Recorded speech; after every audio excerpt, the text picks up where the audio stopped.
Hey everyone, Zach Gilbert from eXp Realty here in New Jersey, talk about rising rates and what this means for the housing market going forward.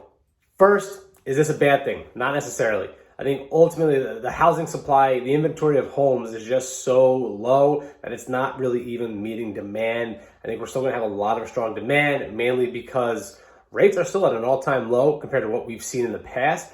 The cost of borrowing money has gone up over the last couple of years, sure, but it's still a lot cheaper to borrow money now than what it was back in parts of the 90s and early 2000s. And now we're seeing rates come to right around where they were in that 2010, 11-ish area going forward. So it's still very, very affordable. Now, some people will probably choose to stay in and rent because they're probably going to be pushed down a bracket or two. Some might be pushed out.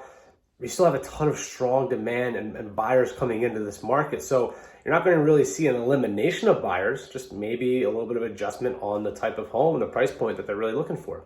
Now, this is a great thing if you're a landlord, because if rates are really, really low, like they were the last couple of years, it was really difficult to raise rent because it was cheaper to go out and buy a home than it was to rent because the cost of borrowing money was so affordable.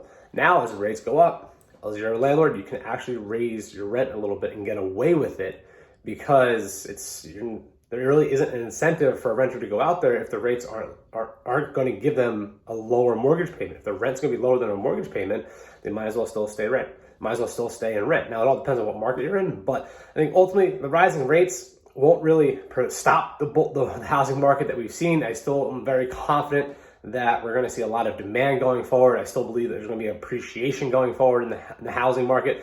I think for decades to come, people who are millennial and Gen X, Gen Z are going to see a ton of value into home ownership because of what we went through as a pandemic. So I think home ownership and the value of that will still continue to be here. Obviously, just my 2 cents, but if you're interested in buying, selling, or investing, please reach out. Thanks.